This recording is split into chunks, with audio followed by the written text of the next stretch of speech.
सुल्तान Salahuddin Ayyubi के वो तारीखी अल्फाज जो उन्होंने बैतुल मुक़द्दस की फतह के बाद इस्लामी लश्कर को सुनाए। ये अक्टूबर 1187 ईस्वी थी। बैतुल मुक़द्दस की फसीलों के बाहर इस्लामी लश्कर सफ आ रहा था। 88 साल बाद मुसलमानों का किबला अव्वल आज़ाद होने वाला था। जज्बात अरूज पर थे और कुछ सिपाहियों के दिलों में सलीबियों के इन मजालिम का बदला लेने की आग भड़क रही थी जो उन्होंने 1099 में मुसलमानों के खून की नदियां बहा कर किए थे। जब सुल्तान सलाहुद्दीन अय्यूबी के सामने बदला लेने और कत्ले आम का जिक्र किया गया तो तारीख गवाह है कि सुल्तान ने वो जुमला कहा जो रहती दुनिया तक मुसलमानों का फख्र बन गया। सुल्तान ने फरमाया, मैं इन लोगों की तरह नहीं बनना चाहता हूँ जो कत्लो गारत में हद से गुजर गए, इसका अदल नाफिज करने आए हैं। सुल्तान सलाहुद्दीन अय्यूबी ने अपने लश्कर को अल्लाह की हद याद दिलाते हुए सूरह बकरा की आयत 190 तिलावत की जो इस्लामी जंगी असूलों की बुनियाद है। वक़ातिलू फी सबीलिल्लाहि अल्लज़ीना युक़ातिलूनकुम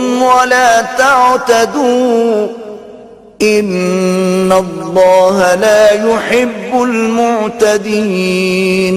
और अल्लाह की राह में इन लोगों से लड़ो जो तुमसे लड़ते हैं, लेकिन हद से तजावुज ना करो। बेशक अल्लाह हद से गुजरने वालों को पसंद नहीं करता। यही वो लम्हा था जब सुल्तान ने साबित किया कि मुसलमान तलवार से शहर फतह करते हैं लेकिन इखलाक से दिल फतह करते हैं। उन्होंने मफतूह ईसाइयों के लिए एक माफी का ऐलान किया, इनकी जानो माल को अमान दी और इन्हें बाहिफाजत रवाना किया। ये है वो असल तारीख जो उजाला बनकर आज भी दमक रही है। वीडियो पसंद आई हो लाइक शेयर सब्सक्राइब और कमेंट्स जरूर दीजिएगा।